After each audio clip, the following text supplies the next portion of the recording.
A good time, got a smile on his face. Yep. Another Free Goal Watch classic. This is up in San Francisco, so a lot of the folks in our league are familiar with 8-ball. But I know a favorite of the tournament circuit. And just a game that they made a lot of and made a lot of remakes of. And different versions. So. Have they used the playfield on other games, or they just recreated 8-ball using the different back box? I'm thinking of other games like... I mean, there's like 8-ball Champ and 8-ball Deluxe, and I forget I'm sure some of the layouts are slightly different. And then, of course, Sean making a 8-ball Beyond. Oh, yeah, that's right. So basing his... is that his homebrew game off of... there you go. Off of a bunch of the shots from the different 8-ball. There you go. So I'm sure he is very familiar with the shots on these. Yeah, but he's got his drop target bank on the other side and such. So there's right. There's a few similarities, but not that many. I just mean I'm sure he studied it. Yeah. I was going to say I feel like it has a bit of a kinship with Bad Girls, in that he has this sort of set of drops. Bad Girls has that set of targets, and then it also has that sort of collect shot right at the top of that, and they have a similar sort of placement of the lock shot there. Yeah, it's a great game. Yeah, I definitely noticed some of those drops would be finicky and not necessarily want to go down right away. So. On this particular one. Yeah.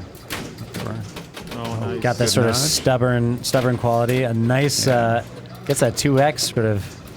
He's doing good work on the inlanes here. So he's ready for his... he's got one more at the bottom there. Yeah, it's hard to tell from this angle which ones are actually down, but yeah, right. The bottom one's still up. I guess you can see it from the light. And now it's going. And now he's got his 8-ball going. Nice in-lanes here.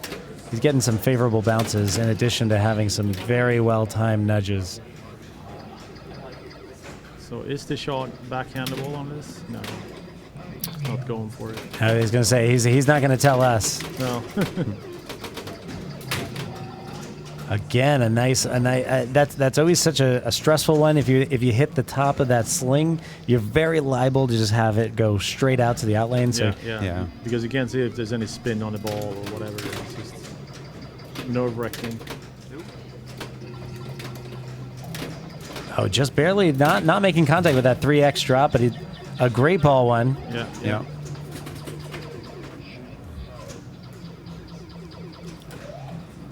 Yeah, I think Bob put up a million in a previous game of this. Amazing. Is it just me, or is the playfield cam buffering at times? That's from Airwolf 728. I think that's got a little bit, but not a ton. No, yeah. So the thing is that we have a little bit issues with connectivity, but if that's what you're seeing,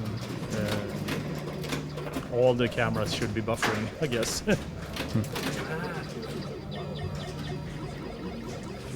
Bob got some points pretty quick there, but.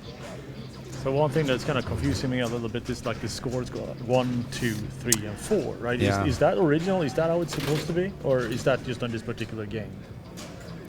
It's definitely not original, because I had the same thought, and for a second I had to just go through my memories of where is that supposed to be.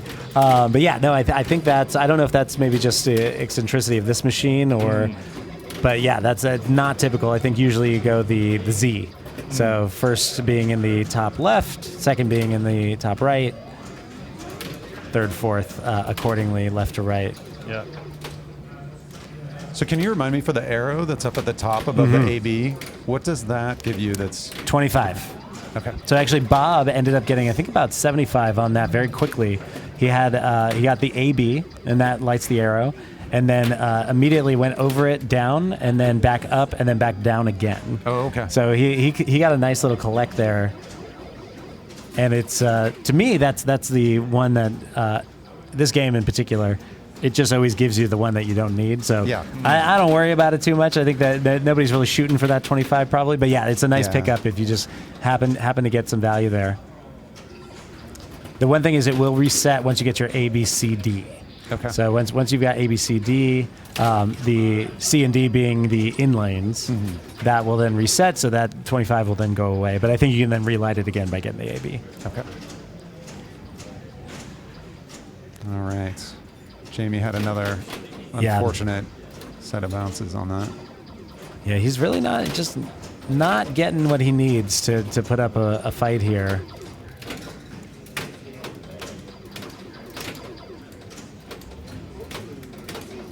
Beautiful. Oh, I was about to say just a beautiful sort of 3-point turn where he got the drop on the 2X, then got 2 of the drops on the right, but ended up hurting him. One more for, oh, and a rough one, man.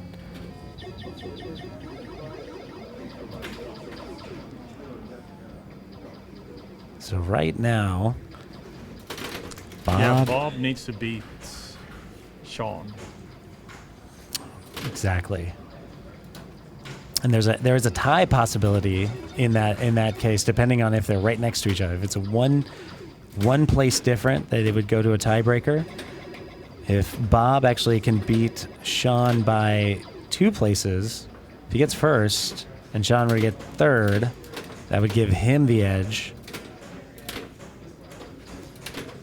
That was a lovely move that Jack had there to use the upper flipper to slow it down and then just drop it to a trap on the lower flipper. And it's always good for him to practice preparing for the next round, too. Absolutely. All right, ball 3. I think that here we go. That the upper flipper, the one thing I do see players often do is if you're sort of, if you have a long flip, you sort of flip and you hold it down for a little longer, you can end up hurting yourself by putting the ball right under that and then actually sort of like pulling that into the outlane area.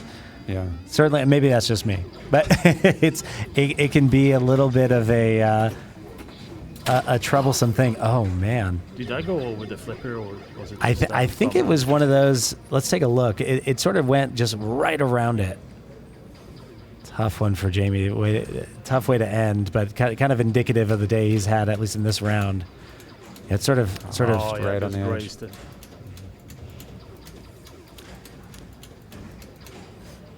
So that's going to be last place there. Great job for Jamie getting into the semis here. Proud of him. Yeah. Sean trying to put more distance here.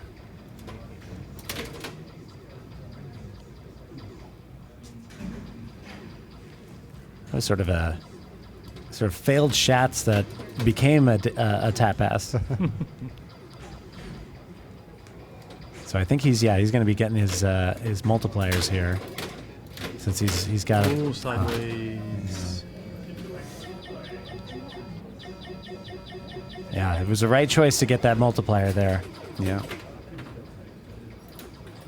right, Bob, wasting no time, getting right into it. So he's got his 8 ready,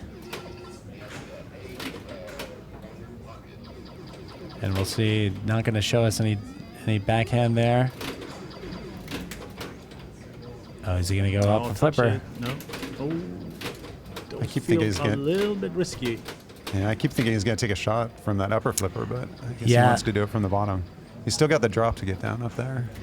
I got to imagine that's his he knows that's just a chaos shot if you miss it. Yeah. Not that the other No. up and out. Tough break. That's going to be it for Bob. A great effort there to try to keep pace, but Sean putting the nail in the coffin. Mm-hmm.